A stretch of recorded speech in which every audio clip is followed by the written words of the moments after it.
Good evening පොඩ්ඩ හැමෝටම අද මම අරන් ඇවිල්ලා තියෙන 2023 O level ගණිත ප්‍රශ්න පත්‍රයේ 12 වෙනි ගාන. අපි බලමු 12 වෙනි ගානේ තියෙන්නේ මොකද්ද කියලා.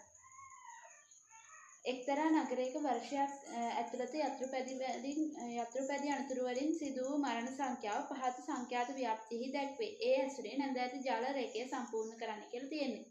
මේකේ කියලා තියෙන්නේ 15යි 20යි අතර දෙන්නේ. ඒක ජල රේඛය නිරූපණය කරලා තියෙනවා. 20යි 25යි අතර 4 දෙනෙක්. ඒකත් ජල රේඛය නිරූපණය කරලා තියෙනවා. ඊට පස්සේ නම් 25යි 35යි අතර 12ක් තියෙනවා. මේ 25යි 35යි අතර ගත්තාම මෙතන ગેප් එක 10ක් නේ.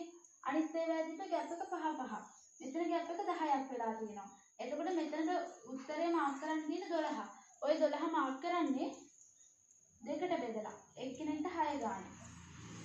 මෙයාට 6යි අනිත් කෙනාටත් 6යි.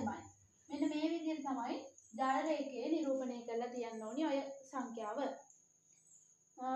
ඒක තමයි ප්‍රශ්නේ. ඒකට උත්තරේ හම්බුණාද? එහෙනම් තවත් මේ වගේ ගැටලුවකින් අපි අදිත් හම්බෙමු. ඒත් එක්ක ඔබට සුබ දවසක්.